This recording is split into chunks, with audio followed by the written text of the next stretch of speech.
प्रधानमंत्री की मांग हो रही है कि दलित चेहरा प्रधानमंत्री होना चाहिए। बिल्कुल होना चाहिए। हम तो कहना चाहेंगे, हमने कहना चाहेंगे कि नहीं, भारत का प्रधानमंत्री एक दलित चेहरा होना चाहिए, तब जाकर के तो बहुजनों का। चेहरे में मायावती होनी चाहिए, मल्लिकार्जुन खड़गे। हम तो चाहेंगे कि मल्लिकार्जुन खड़गे जी जो हैं वो तो मुख्यमंत्री कभी नहीं रहे हैं, केंद्र में बने और राष्ट्रीय अध्यक्ष बने, लेकिन जो शासन चलाने का जो तरीका बहन कुमारी मायावती जी का है, जो अनुभव है शासन चलाने का, प्रशासन चलाने का, वो तो खड़गे मल्लिकार्जुन से ज्यादा बहन कुमारी मायावती जी को है। वो अगर प्रधानमंत्री बनती है तो बहुजन समाज का 85% का कल्याण होगा, सभी जाति सभी वर्गों का मान सम्मान हक अधिकार जरूर स्थापित होगा, मिलेगा। पर वो दलित है ना, देखिए दलित नहीं, वो देश का नेत्री है, वो दलित नेत्री नहीं, वो बहुजन का नेत्री है, वो राष्ट्र का नेत्री है, वो देश का नेत्री है, वो दलित नेत्री नहीं है। तो ये लोग अपनाएंगे, ये लोग प्रचार करते रहे दलित नेत्री की। कांग्रेस का तो एक तरफ भी बयान नहीं अगर नहीं बयान आ रही है तो लेकिन फिर भी हम चाहेंगे कि देश में बहुजन का सरकार बने और दलित चेहरा प्रधानमंत्री बने। अभी कुछ दिन ही पहले, आज महीना दिन के पहले, जो आदरणीय प्रधानमंत्री नरेंद्र मोदी जी का सलाहकार, आर्थिक सलाहकार जो विवेक देवराय जी हैं, उन्होंने बोला कि इस भारत की देश के संविधान को बदल देना चाहिए। तो हम लोगों को लगा कि ये भारत की संविधान विश्व का सबसे सर्वोत्तम संविधान है और इसमें सारे जाति, सारे वर्ग, सारे धर्मों के लोगों का मान सम्मान हक अधिकार निहित है। तो फिर क्यों इस देश का संविधान बदलने जा रहा है? कह रहे हैं कुछ पुराना हो गया है, कुछ लोग। नहीं, पुराने नहीं हो गए हैं। यहाँ के जो लोग हैं, ऐसे कुछ लोग हैं जो अपने हिसाब से इस देश को चलाना चाहते हैं। जैसे कुछ मनुवादी लोग हैं जो इस देश को अपने नीति और सिद्धांतों को उसमें समावेश करके नया बदल करके। है मनुवादी? यहाँ आरएसएस और बीजेपी के लोग हैं, वे उसमें से कुछ लोग हैं जो इस तरीके से मनुस्मृति को तो बड़ा सम्मान करते हैं संविधान का। संविधान कहाँ करते हैं? जब विदेश दौरा पर जाते हैं तो कहते हैं मैं भारत को बुद्धमय बनाना चाहता हूँ, और जब इधर से आते हैं तो मंदिर और मस्जिद का मुद्दा खाड़ करके देश में अपने कुर्सी के लिए ये आंदोलन करते हैं और ये लोगों को भ्रम में डालते रखते हैं। 2024 में चुनाव भी है, क्या लग रहा है आपको? क्या नहीं, पूरे देश की जनता जाग रही है और ये समझ रही है कि ईवीएम का जो हैकिंग के माध्यम से वीवीपैट नहीं पर्ची उसमें डाला जाता है, वो ईवीएम जिस देश में जिस देश में ईवीएम का मशीन का निर्माण होता है, जापान जैसे देशों में, वहाँ बैलेट पेपर से चुनाव होती है। तो फिर इस देश में भी जो है बैलेट पेपर से चुनाव होना चाहिए, ईवीएम के माध्यम से नहीं होना चाहिए। राजनीतिक पार्टी तो विरोध नहीं करती ना? राजनीतिक पार्टी तो सारे पार्टी लोग, आरएसएस बीजेपी के छोड़ करके, और ये बहुत सारे सामाजिक संगठन से लेकर मध्यवादी पार्टियां जो है वो विरोध में बोल रही हैं। बसपा की स्थिति कैसे देख रहे हैं 2024 चुनाव? बसपा की भी स्थिति तो यहाँ जो है सकी भारत में अच्छी ही दिख रही है, क्योंकि लगातार 4 बार मुख्यमंत्री बहुजन समाज पार्टी के बहन मायावती जी रही हैं।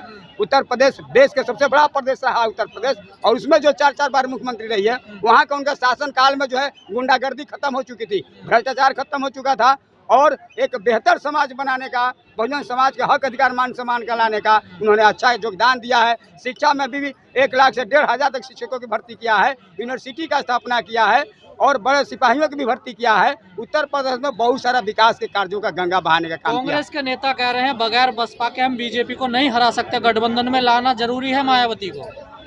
तो ये कांग्रेस के नेता जो हैं वो बसपा के साथ कौन सा समन्वय संगठन बनाना चाहते हैं, वो उनकी बात है। हम सामाजिक संगठन मेरा है, सामाजिक संगठन के माध्यम से हम समर्थन करते रहे हैं, क्योंकि मेरा ये बैनर रहा संविधान बचाओ। जो इंडिया गठबंधन बना है, क्या उसमें बसपा को जाना चाहिए?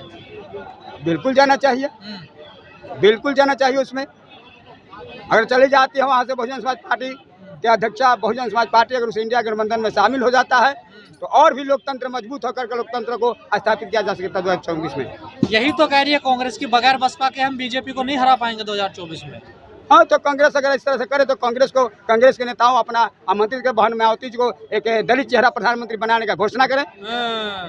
पर ऐसा तो नहीं होगा ना, दलित नहीं तो यहाँ तो ये अनुसूचित जाति के राष्ट्रपति द्रौपदी मुर्मू जी बनी है, तो प्रधानमंत्री उस गति पर क्यों नहीं बढ़ सकता है? प्रधानमंत्री तभी दलित महिला प्रधानमंत्री बन सकती है, जो राष्ट्रपति बन सकती है। तो क्यों नहीं बनाना चाहते मायावती को प्रधानमंत्री? अब क्यों नहीं बनाना चाहते हैं? इनका उनका अपना नीति और सिद्धांत रहा है, कैसे देश को हाँकना चाहते हैं ये लोग। और ये लेकिन एक मैं बात कहना और चाहता हूँ कि कांग्रेस और बीजेपी जो दोनों लोग हैं, ये एक सिक्के के 2 पहलू हैं। दोनों एक जैसे ही हैं, एक सिक्के के 2 पहलू हैं।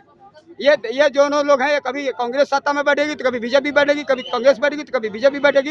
ये दोनों लोग चाहते हैं कि हम ही लोग देश को चलाएं। राहुल गांधी, प्रियंका गांधी कह रहे हैं पिछड़ों को, दलितों को न्याय अधिकार मिलना चाहिए। वो तो झांसा दे रहे हैं। जब दलितों के घर में खाने जाते हैं तो पहले से ही खाना वहाँ बने बनाए मंगवाया जाता है और शो किया जाता है, दलितों के घर में जाकर खाना आता है। जिस तरह से आज़ादी के आंदोलन के पहले भी हरिजन शब्द का महात्मा गांधी ने उच्चारण किया था और हरिजन उद्धार करना चाहते थे, तो अपने ही कांग्रेस के लोगों को जाकर खड़ा करके करते थे कि यही हरिजन लोग है, जबकि वो कांग्रेस के हुआ करते थे, वो दूसरे वर्ग के हुआ करते थे। तो इस तरह से दलितों के साथ जनगणना की बात कर रही है। हाँ, जाति जनगणना तो अच्छी बात है, बिहार का पहल किया। बिहार के माननीय मुख्यमंत्री नीतीश कुमार जी ने जातीय जनगणना करके देश को दिखाने का काम किया। नहीं, अब कांग्रेस कह रही है ना पहले हमें वोट दो फिर हम कराएंगे जातीय नहीं, जनगणना। वोट देने से पहले तो ये सत्ता में पहले बैठी रही है। ये 70 सालों से कांग्रेस ने शासन चलाया इस देश में, पहले जातीय जनगणना क्यों नहीं करा? 1931 में जनगणना हुई थी अंग्रेजों के समय में, और इतने दिनों तक 70 सालों तक ये कांग्रेस ने शासन किया, तो क्यों नहीं है जातीय जनगणना करा दिया? ये गरीबों को हमेशा छलते रहा है, धोखा देने का काम किया। और जातीय जनगणना हो जाती तो स्पष्ट हो जाता कि किस देश में किस किन जातियों का कितना आबादी है, कितना प्रतिनिधित्व मिलना चाहिए, कितना परसेंट था, उस हिसाब से उनको प्रतिनिधित्व मिलना चाहिए था। तो क्या छल रही है कांग्रेस भी? कांग्रेस भी, अब देखिए, कांग्रेस भी इतने दिनों से जब जातीय जनगणना, जातीय मुद्दे पर मैं बोल रहा हूँ कि जातीय जनगणना जब नहीं कराया, जब इतने दिनों से मांग होते रहा कि नहीं जातीय जनगणना होनी चाहिए, लेकिन कांग्रेस भी जातीय जनगणना कराने से इनकार करती रही और आज भी इनकार कर रही है और खुलकर नहीं आ रही सामने। न ईवीएम के सवाल पर भी खुलकर कांग्रेस नहीं आ रही है। इसका मतलब कि उसमें दाल में काला लगता है और ये शासन चलाने का उनका अलग तरीका है। प्रधानमंत्री की मांग हो रही है कि दलित चेहरा प्रधानमंत्री होना चाहिए। बिल्कुल होना चाहिए, हम तो कहना चाहेंगे, हमने कहना चाहेंगे कि नहीं, भारत का प्रधानमंत्री एक दलित चेहरा होना चाहिए, तब जाकर के बहुजनों का। चेहरे में मायावती होनी चाहिए, मल्लिकार्जुन खड़गे।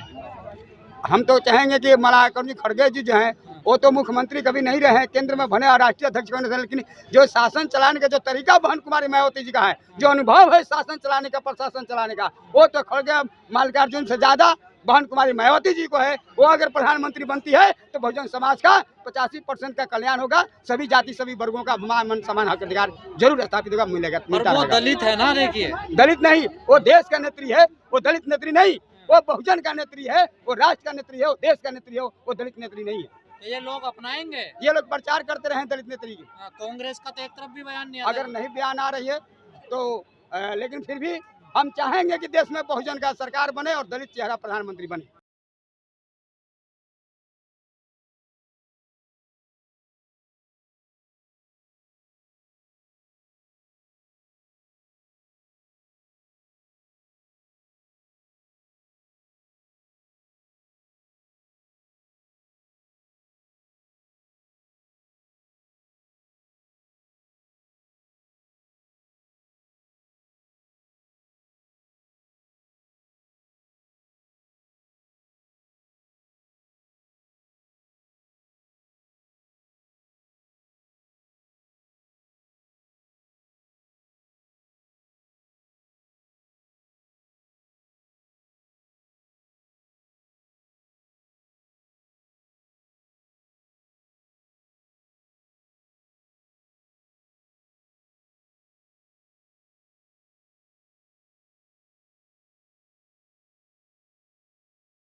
अगर आपने अभी तक हमारा चैनल सब्सक्राइब नहीं किया है तो सब्सक्राइब करें और घंटी का बटन बिल्कुल भी दबाना ना भूलें ताकि सभी लेटेस्ट खबरें पहुंच सकें आप पे सबसे पहले।